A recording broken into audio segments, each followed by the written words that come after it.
feather, light, work, asking, answer, accepting, honoring, all we are, earth to star.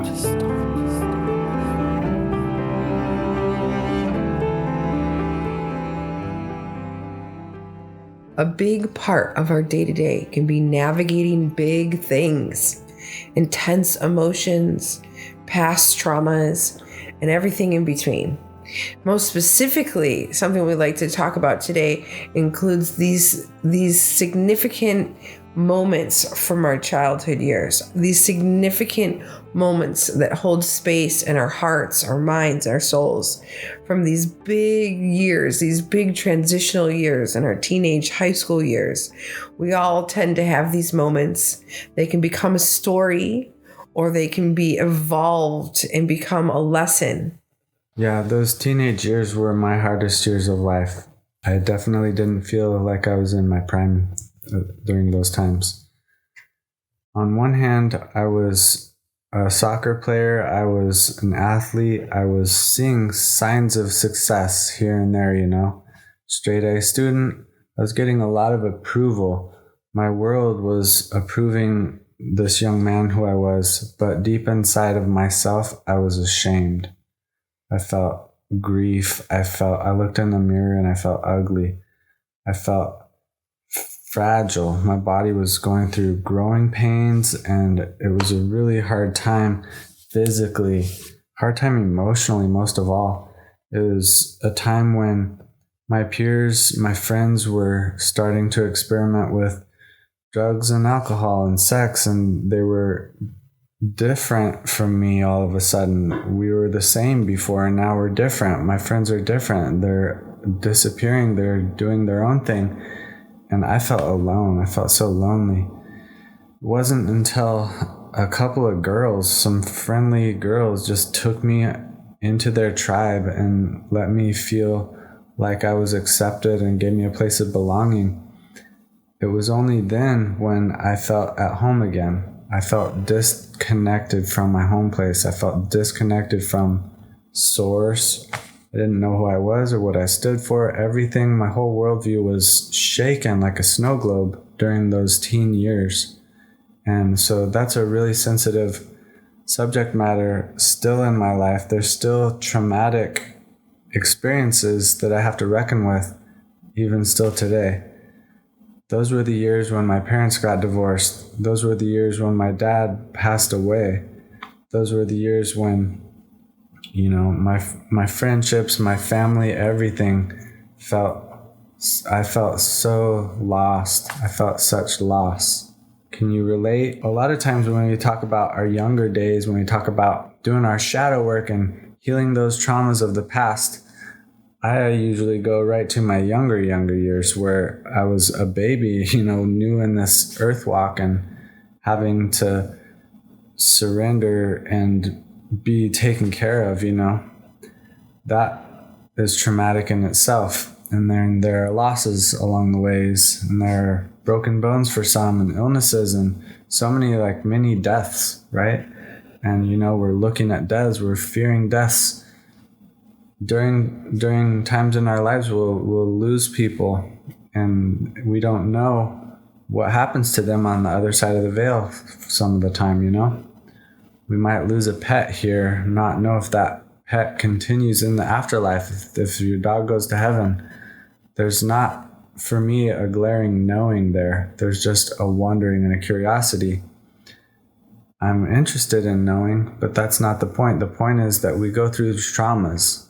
And then these traumas sometimes shape our lives and dominate our stories to the point of major suffering. That's what happened to me. When my dad passed, it was such a glaring tragedy in my life that I almost led with that story when I was telling people who I was, when I was expressing who I was, when I was bringing myself to a community. I was a victim of a terrible tragedy. That it ought to not be that way, right? These tragedies, these hardships that we go through in life shouldn't be the dominating characteristic of who we are. They should be an important role in shaping who we are, hopefully an important part in our resilience story, a part in shaping us, bringing character to who we are, helping us on our journey of self-knowing, on our journey of expanding upon the definition of love, whatever we're here for in the higher sense. You know, those tragedies exist for a reason. They're here for us to grow and learn and heal and hopefully deal with. It's just some of them are left undealt with.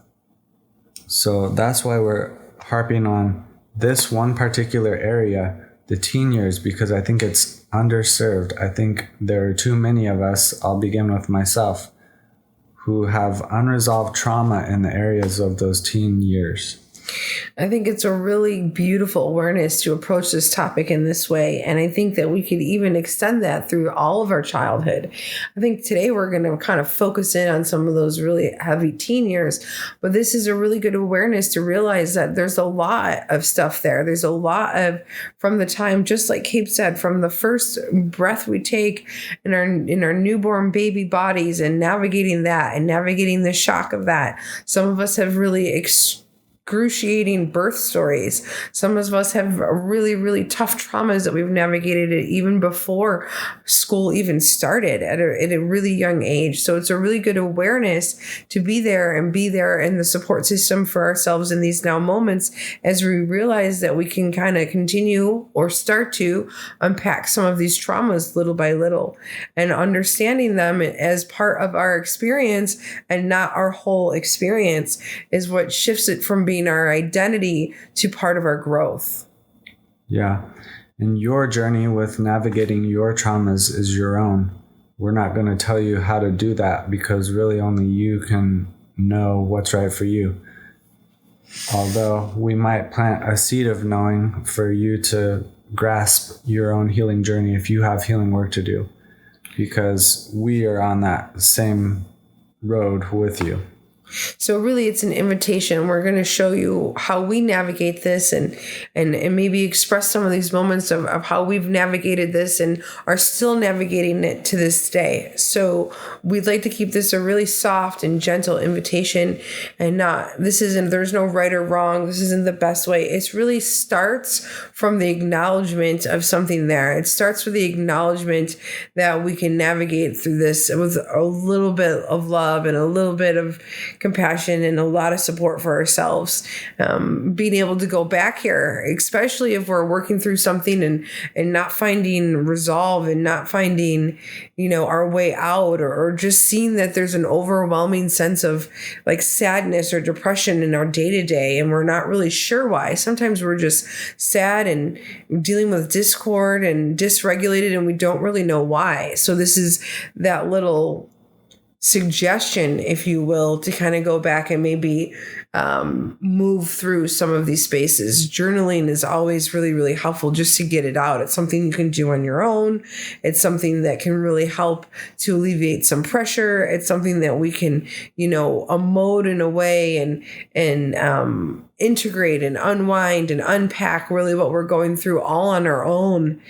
We can really anchor into that ability of being our own teacher, healer, and an inner guide for ourselves when we're working with journaling. Yeah, for me, talking about it is the most helpful thing. Yeah. Talk therapy. There's a reason why talk therapy is the most frequent kind of emotional therapy that exists that I know of. People just talking. It's simple, but it gives us a chance to really feel it. Yeah. To look at it, to remember it and feel it, densify it in the form of words. If we're just thinking about it, it might hit us on a certain level, but then to say it out loud hits us on another level, a deeper level, like an emotionally stirring level, because we're densifying it. We're speaking it out loud. That happened to me just last night. I feel like I wear a facade of this ultra serious person, but deep inside I'm joyful. There's a deep satisfaction. I might not be smiling externally, but on the inside I feel joy. I feel happy. And I'm good. I do struggle sometimes with headaches, and there might be fatigue or some kind of factor that's creating a life situation that feels uncomfortable for me.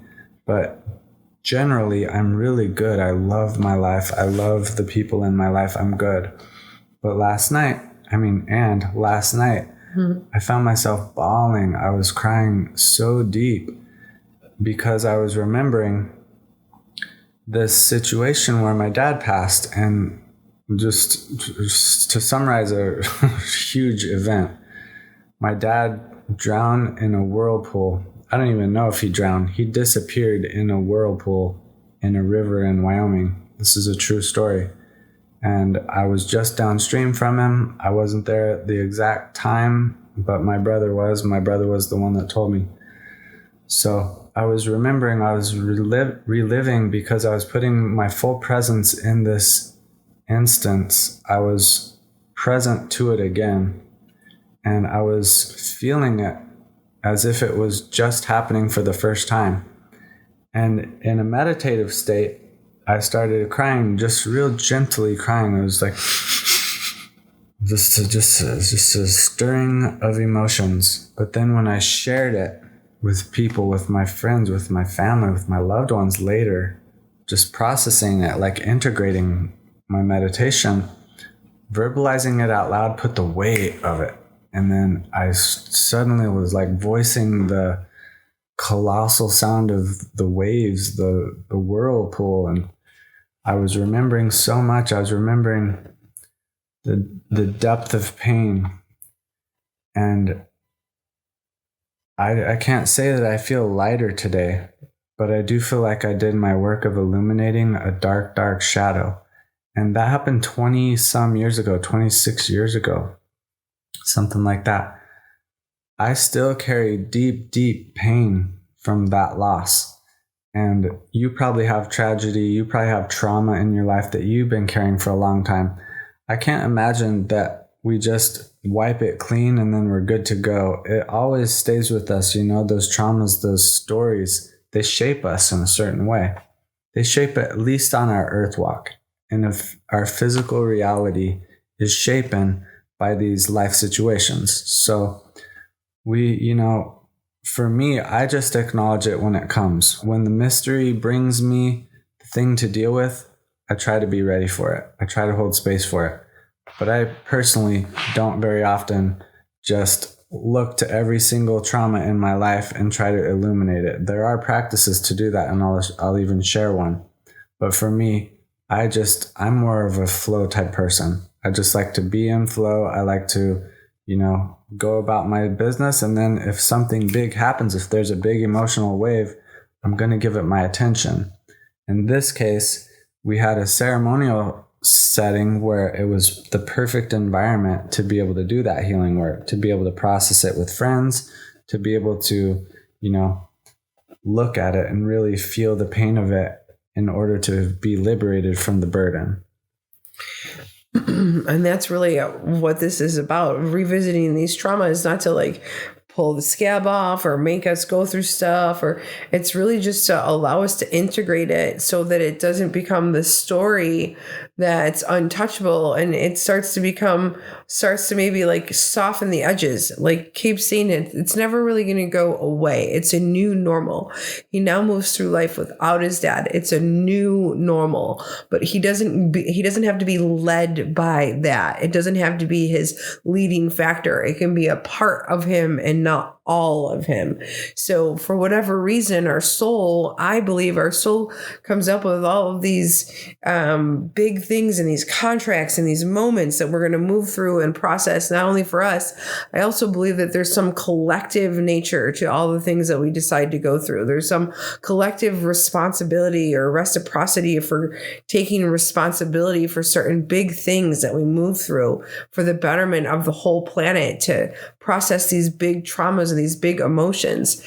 I look at it from this eagle eye view that we're doing this for the betterment of the whole planet by going through back and working through these emotions and maybe starting to transform a little bit of the grief at a time and a little bit of these moments, not erasing it or forgetting about it, but coming at it with a different energy, an open heart and love. And maybe if we're really, really lucky, after good time and a lot of our hard work, we can even find a little speck of gratitude somehow, somewhere, for being able to be equipped with this experience, maybe to help others or to shine light in places of darkness where others are struggling or trying to navigate, or even to shine light in places of darkness inside of ourselves. Yeah, to me, this is an illustration of the value of doing this type of work. Sometimes we have these stressors in life, and it's like a hand in front of our face. It's blocking our perspective of reality. It's distancing ourselves from the gifts and the blessings, the beauties coming in our direction. All the wonders out there are blocked by this stressor in our life. It might be traffic. It might be a health crisis. And, meditation, illumination, concentration distances ourselves from that stressor and puts that stressor in its right place out there. We say this a lot because I think it's just a really powerful visualization. It hits home for me. So again, I'm going to look at this trauma. I'm going to reckon with it. I'm going to pay attention to it. And when I do that, it's going to position itself out in the field of all the possibilities, right alongside the beauties and the blessings and all the other things I can be non-attached to, I can be detached from. I can just witness there and part of this story that is my life experience, and I can be okay with it. I can be accepting of it. I can live with my life now, even knowing that there are traumas and hardships and headaches and suffering sometimes. The dominating part of my story is this spaciousness from any of those things. And there's a peace, there's a grace, there's a love, there's a truth, and there's a liberation.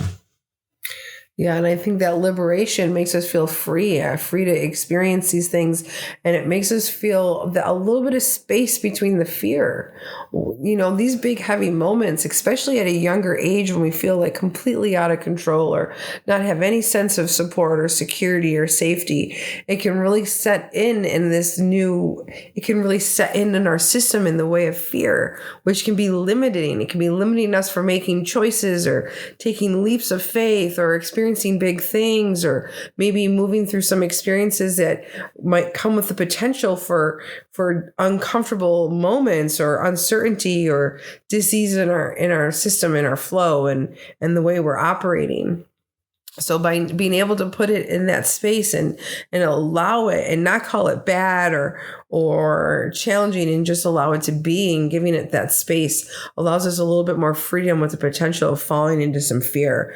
It helps us from allowing our past to kind of navigate our future in a way that may not be unserving. Coming from a more neutral place, we may not completely be at ease with the old situation, but as long as it's not driving the ship, as long as we can set it, like Cape's saying, like set it away from being right in front of our face. I think that there's a level of acceptance that comes in for us to be able to do this, accepting that this is something that had happened, accepting that for some reason, some way it was orchestrated for the growth and development of our soul's evolution, and then just trusting that there's some reason for highest and best and all those that are involved in humanity as a whole. It allows us to just kind of release that out instead of holding on to it with why, or anxious, or fear that it's going to happen again, or discontent or lack of acceptance for it happening. Not to say that those feelings and emotions aren't allowed to ever pass through us, but we just don't want to hold on to those for 20, 30, 40 years. We want to allow that to happen in the moment, and eventually over our soul's evolution, eventually as we navigate our new normal, eventually as we feel safe enough to open our heart again, we can start to put that in its rightful place of trust. Trust is the goal. I think the fear is a really limiting, it has a force of limiting. It has a force of limitation. Yeah. Limitation. It separates us from. Well, I would say it separates us from our own divinity. If we don't trust ourselves and we don't trust the natural flow of our reality, we don't trust Creator, Source.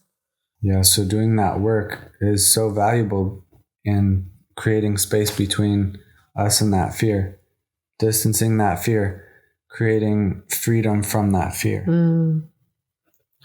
I think there's a level of acceptance that can help the process along. Like, instead of being fearful of the fear and like almost getting triggered by our own fear, we can face that fear with an open heart and say, I see you.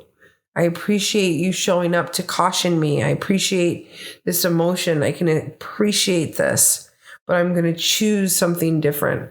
I'm going to choose a little bit more trust. Maybe it's not going to completely extinguish the fear entirely, but it's not going to dominate our whole experience. I'd love for Audrey to tell you about some of her hardships during her teenage years, because I think it could be a good example of how you might check in with yourself in your teenage years in order to bring healing so you feel good again. Teenage years. Okay. So taking the moment to check in with myself and really bring that situation to the surface and really bring that up for me.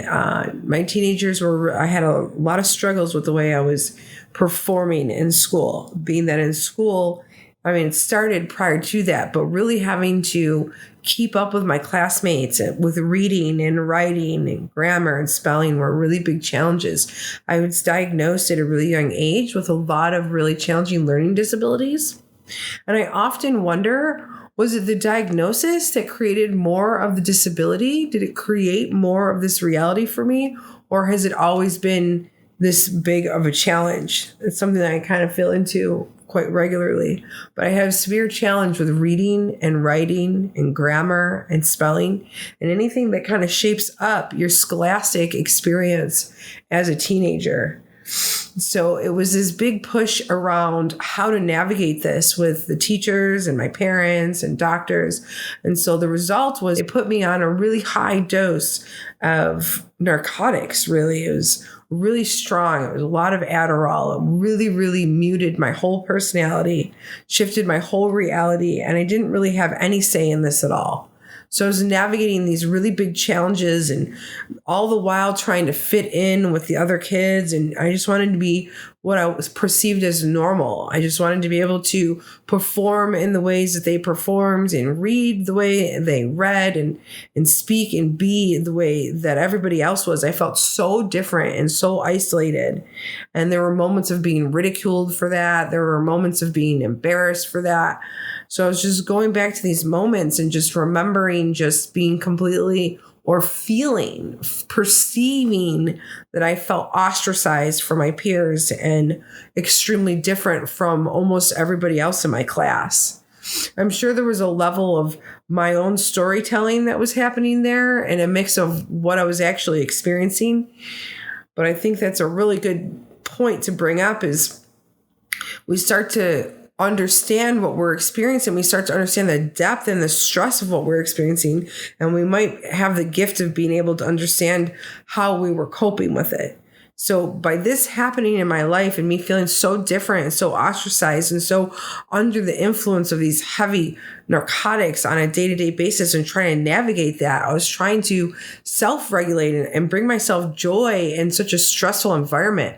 So I started hanging out with people who were also coping with their own issues, their own traumas, and basically looking for an escape. This is a point in my life where I started to experiment with external drugs and alcohol to try to figure out some sort of stability, some sort of joy, some sort of home space, some sort of self-acceptance, self-acceptance from my peers, finding a peer group that was really accepting of me and enjoyed my company in a good way. And so there was alcohol came into the scene and recreational drugs came into the scene. So now we're like dealing with some really big shifts in my emotional well-being and some, chemical dependencies outside of just the pharmaceuticals I was already having to navigate. So I had lots of really big mood swings and challenging emotions, and I felt depressed. And so then with that depression, then you'd want to seek some sort of escape. And so then you want to feel the positive influence of drugs and alcohol. And so that kind of took me on a really, really interesting route and creating these environments and being part of these environments and cultivating these realities where I could play and have fun and feel free. And it started to take a really big toll on my physical body. And and experiencing that and being able to go back there and, allowing myself to have these experiences without judgment and not feeling bad or ashamed about making these choices, and realizing that I was really just navigating to the best of my ability. I was just using coping mechanisms that adults and nowadays use all the time. There's so many adults that are navigating life through alcohol and social life and, just that being out and creating that environment and trying to capture some sort of joy, some sort of elated moments through your trauma. That was a good articulation of a story, and I think a lot of us can relate with that story.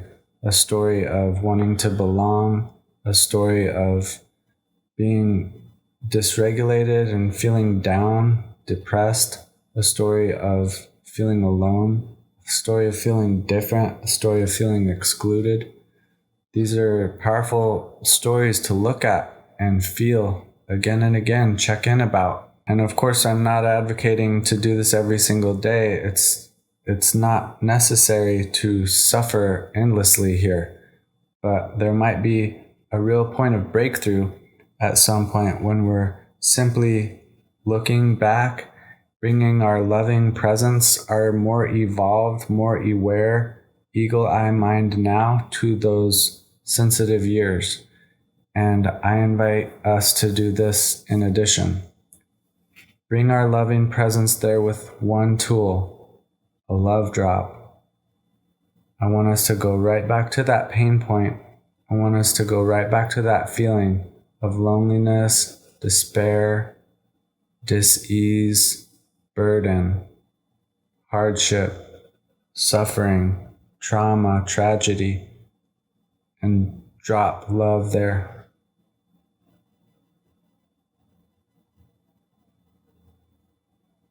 When we issue that love drop, it ripples out in all the different directions. It gives compassion, self-respect, healing for ourselves.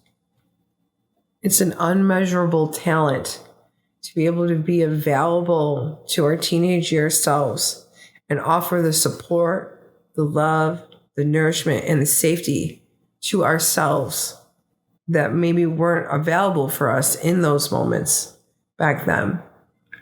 Yeah, can you imagine if you had you as an ally back then? You do. Yeah. Now you get to stand up for yourself. Now you get to have compassion. Now you understand the detriment of those pharmaceuticals blanketing a symptom when there was an underlying cause that was bigger, that was ignored. There was, for you, ADHD, I guess, and dyslexia, I guess, something like that. And these, nowadays, we know more about them. The medical industry is more equipped. The pharmaceutical industry probably is even more educated on how to handle some of these chemical imbalances potentially. And you, most importantly, have the heart intelligence to be able to have compassion and hold space and recognize the pain and hold yourself with all the petals and thorns you are and give yourself unconditional love.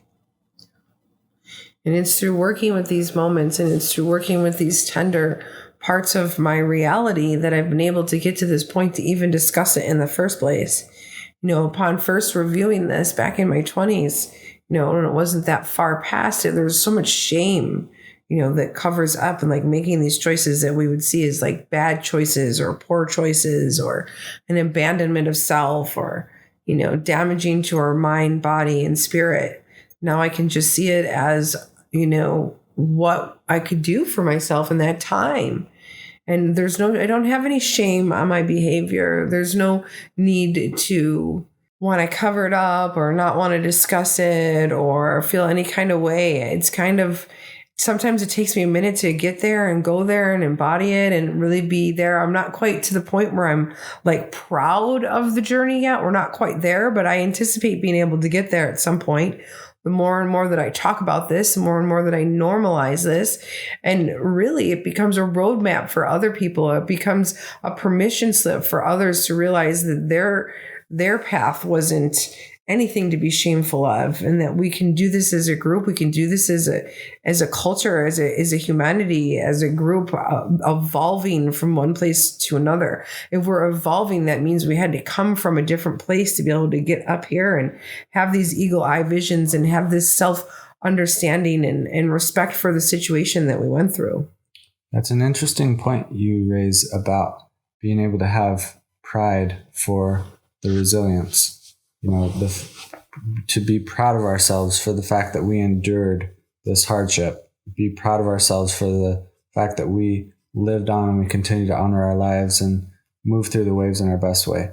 I think being proud of it is a good way to look at it. And it also hints at an even greater gift potentially, which is gratitude. Yeah. For the resilience of our body, heart, mind to be able to persevere and endure hardships and value longevity, show ourselves respect, show ourselves care, make all the strong choices that get us to the next stepping stone and the next stepping stone and the next stepping stone. We can be proud of ourselves for that. All the good choices that led us to this moment right now where we can be present, self-respecting, self-loving, self-caring. We can be grateful for what we have now, which is a freedom from that burden.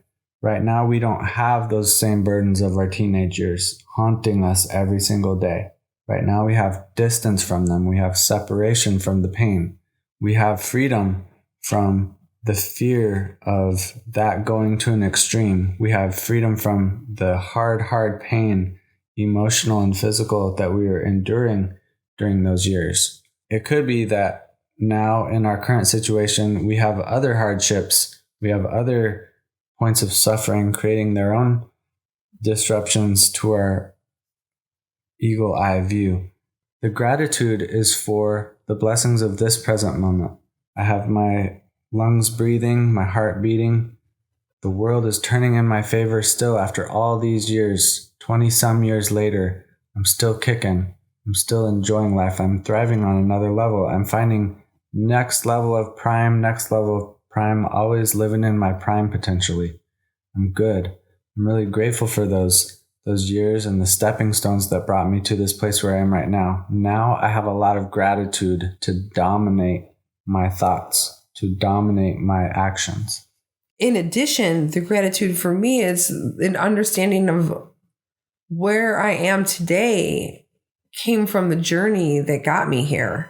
So I have this overwhelming sense of gratitude and love for all of the discomfort, because it has shaped me into being who I am. It has led me to the resources that I needed. It has led me to the people that I needed. It has led me to the talk therapy and the healing sessions and the meditation and the yoga and the physical fitness and all of the little pieces that I needed to survive and get through and find love for myself. And that self-love is exactly what we're bringing with the love drop that I'm inviting us to deliver there. Love drop for the acne-prone skin. Love drop for the physical discomforts of growing pains. Love drop for the abandonment of friendships, for the feeling of loneliness, for the stomach ache of wanting, for the headache of worrying. Sending love drops to ourselves back then, receiving the gifts now. Sending love drops to our physical bodies when we don't love and appreciate them fully. Sending love drops to our growing minds when we're not exactly like everyone else around us. Sending love drops to our voice and our words when we couldn't speak up for ourselves, or when we overspoke and maybe said distasteful things. Sending love drops to all of our environments and our space in which we grew up and realized that we needed the love drops in the first place. Feeling gratitude now for the perfection in it all, even in that harsh imperfection, the perfection in the big picture. Feeling gratitude too for those pain points and the ways they led to recovery and resilience and comforts.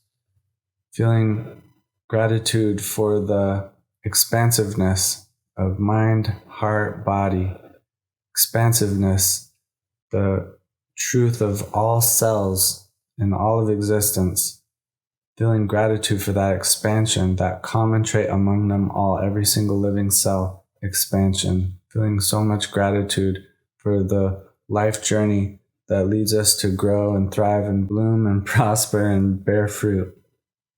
If we can find gratitude in even the darkest of moments, even the most challenging of situations, we can find a way out. We can find a way to a peaceful heart, an open mind, and a calm body. Those bridges of gratitude take us long and far, help us to live wonderful lives, Yeah, I guess the reason why we're flowing toward gratitude is because there's some kind of remedying medicine there.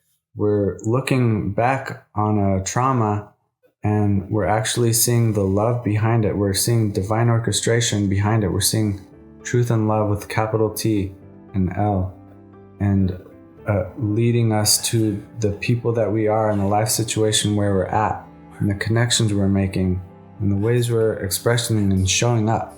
And there's divine orchestration in that. And we can be grateful for that. That gratitude is the pathway right back to the joy, right back to the finer things in life, the blessings in life, the greatest joys of life come from that gratitude.